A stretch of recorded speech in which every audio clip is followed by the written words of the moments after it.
So right ప్రైస్లో invest చేసుకుంటే మంచి రిటర్న్స్ వచ్చే అవకాశం ఉంది. సో ఫ్యూచర్ సిటీ ఇన్వెస్ట్మెంట్ విషయంలో హెచ్ఎండిఏ ఎక్స్పాన్షన్ వల్ల పెద్ద ఎత్తున ఇన్ఫ్రాస్ట్రక్చరల్ యాక్టివిటీస్ కూడా పెరుగుతాయి, రియల్ ఎస్టేట్ యాక్టివిటీస్. మీకు రిస్క్ బేరింగ్ క్యాపబిలిటీస్ ఉన్నాయా, ఫ్యూచర్ సిటీ కంప్లీట్ అవుతుంది అనే కాన్ఫిడెంట్ మీకుంటే yes you can go forward. లేకపోతే రవిప్రకాష్ ఏదో చెప్తున్నాడు ఇవన్నీ అవుతాయా అని మీరు కామెంట్ చేయటం కాదు, అది me that's your ball is in your court.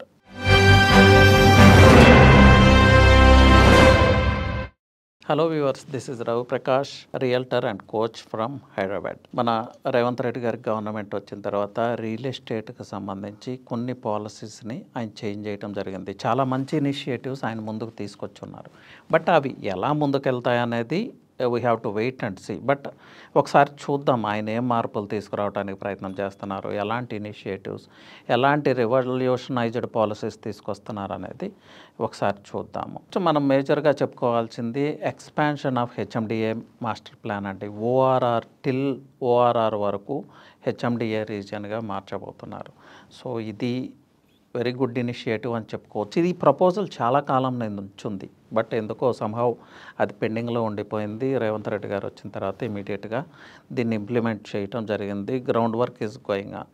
So city expand అవుతుంది. ఇన్వెస్ట్మెంట్స్ రావాలి అంటే సిటీ ఎక్స్పాండ్ కావాలి, ఎఫోర్డబుల్ ప్రైజెస్ రావాలి అంటే సిటీ ఎక్స్పాండ్ అవ్వాలి.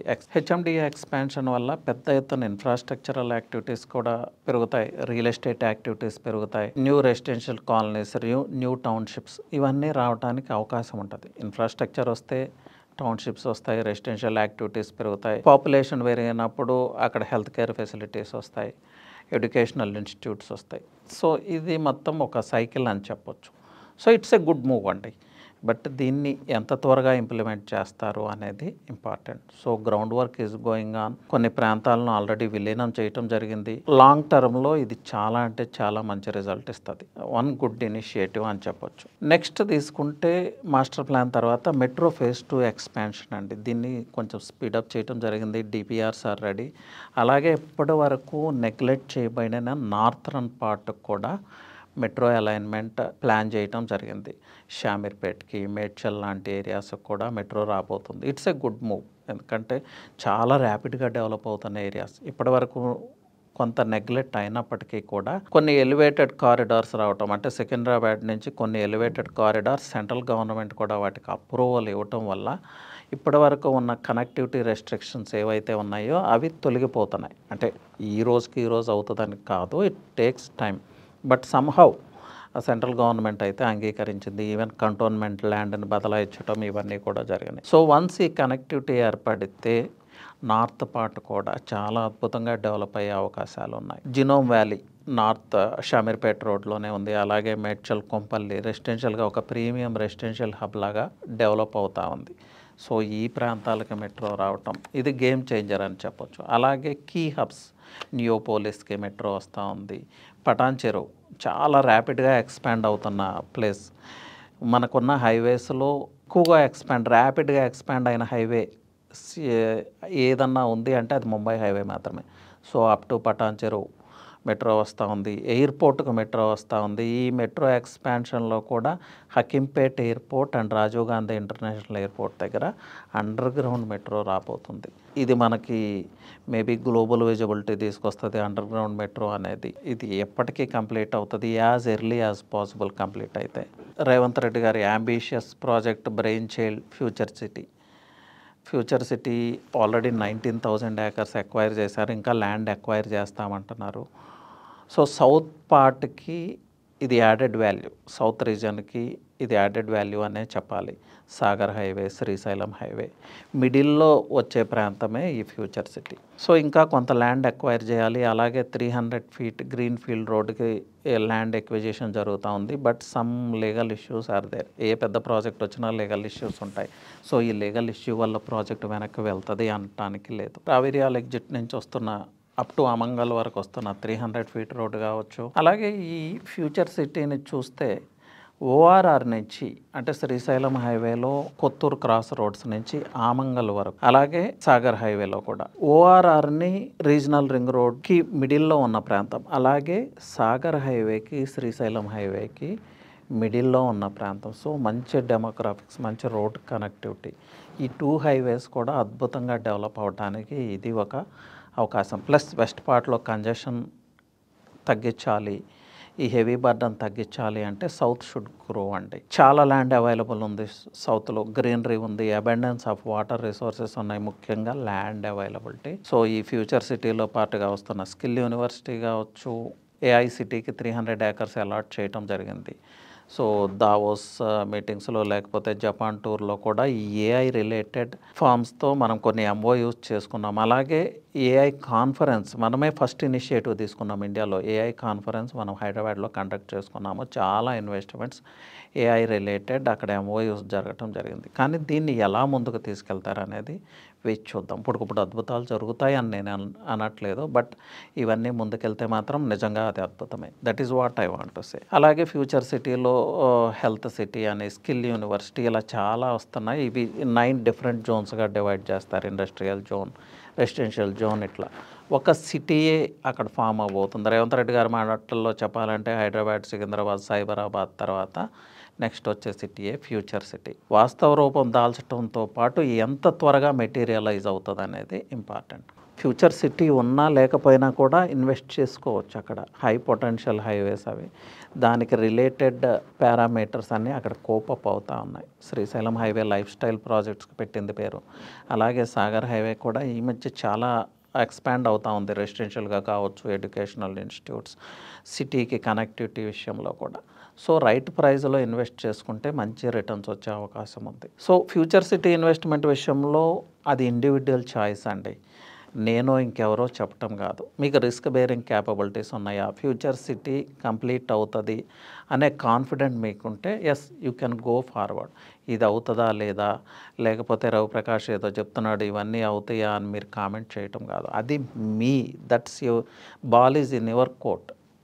ఆ రిస్క్ బేరింగ్ క్యాపబిలిటీస్ ఉండి ఆ రిస్క్ నేను తీసుకుంటాను, లేకపోతే ఈ ఫ్యూచర్ సిటీ అవుతుంది అనే కాన్ఫిడెన్స్ నాకు ఉందంటే యూ కెన్ డెఫినెట్లీ ఇన్వెస్ట్. లేకపోతే ఇవన్నీ అవుతాయా లేదా, ఎందుకు వచ్చిన గొడవ అనుకుంటే ఆల్రెడీ ఎగ్జిస్టింగ్ ఇన్ఫ్రాస్ట్రక్చర్ ఉన్న ప్లేస్లో మీరు ఇన్వెస్ట్ చేసుకోవచ్చు. So investment is of 2 kinds అండి. అప్కమింగ్ ఇన్ఫ్రాస్ట్రక్చర్ మీద బేస్ అయ్యి ఇన్వెస్ట్ చేయటం, దీనిలో కొంత రిస్క్ ఉంటుంది. అది చాయిస్ ఈజ్ యువర్స్. ఎవరైతే ఇన్వెస్ట్ చేస్తున్నారో వాళ్ళ చాయిస్. రియల్టర్స్ ఏం బలవంతంగా ఇన్వెస్ట్ చేయించారు. ఈ రిస్క్ వద్దనుకుంటే already developed areas, already infrastructure వచ్చిన ఏరియాస్, ఆల్రెడీ హెల్త్ కేర్ ఉన్న ఫెసిలిటీస్ ఉన్న ఏరియాస్లో మీరు ఇన్వెస్ట్ చేసుకోవచ్చు. That is up to you. Next Bhubharati portal తీసుకురావడం జరిగింది. అంటే ధరణి, ఈ లాస్ట్ గవర్నమెంట్ ధరణి తీసుకొచ్చింది. ధరణి వల్ల చాలా ప్రాబ్లమ్స్ సాల్వ్ అయినాయండి. ధరణిని తప్పుపట్టడానికి ఏం లేదు, బట్ స్టిల్ సమ్ ప్రాబ్లమ్స్ అవుతాయి.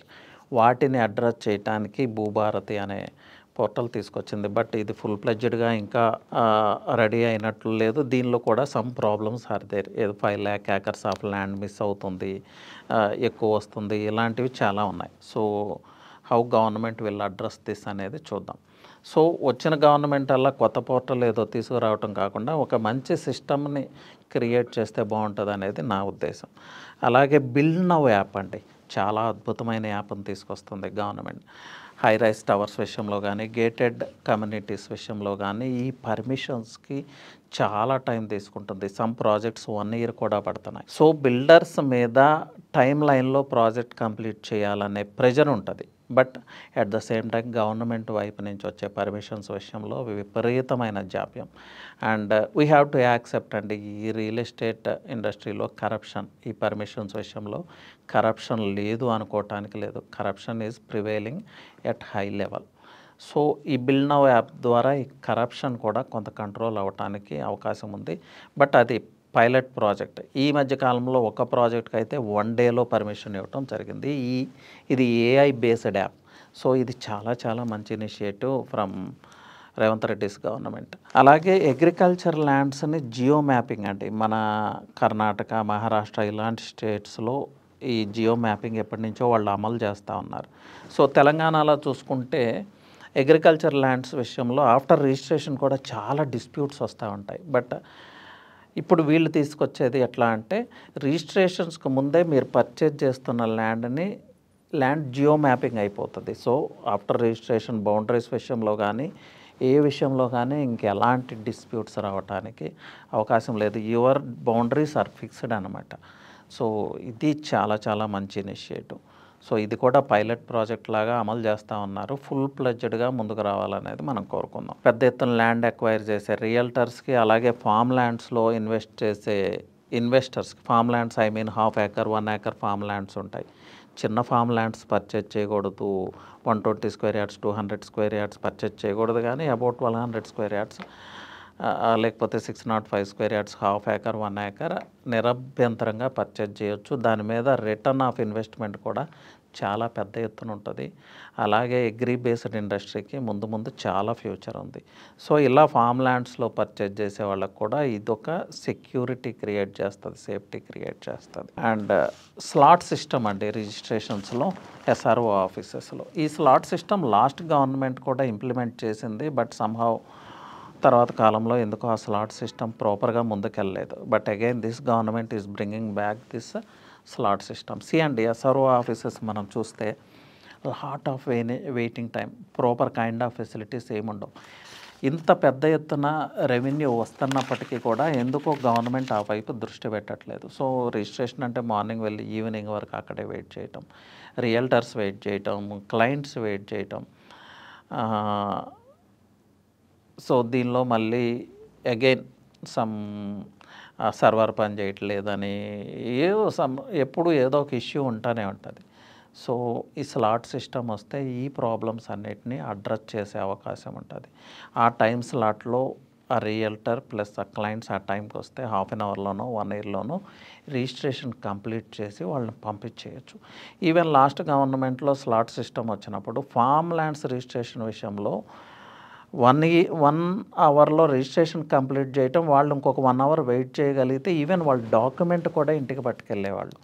చూడండి, ఆ రోజే రిజిస్ట్రేషన్, ఆ రోజే డాక్యుమెంట్ తీసుకెళ్ళిపోవటం, అలాగే మ్యుటేషన్ లాంటి ప్రాసెస్ అనేది కంప్లీట్ కావటం. బట్ ఐ డోంట్ నో ఎందుకు అది ముందుకెళ్ళలేదని. Anyway government is bringing back this system. ఇవన్నీ చాలా చాలా మంచి ఇనిషియేటివ్స్ రియల్ ఎస్టేట్ ఇండస్ట్రీ పరంగా తీసుకోవటానికి. ఓవరాల్ గ్రోత్ పరంగా తీసుకున్నా కూడా చాలా మంచి ఇనిషియేటివ్స్తో ఈ గవర్నమెంట్ ముందుకు వచ్చింది. లెట్స్ హోప్ అన్నీ సక్సెస్ఫుల్గా కంప్లీట్ చేస్తారు అనేది మనం అందరం ఆశిస్తున్నాం. ఎనీవే థ్యాంక్ యూ అండి. All the best.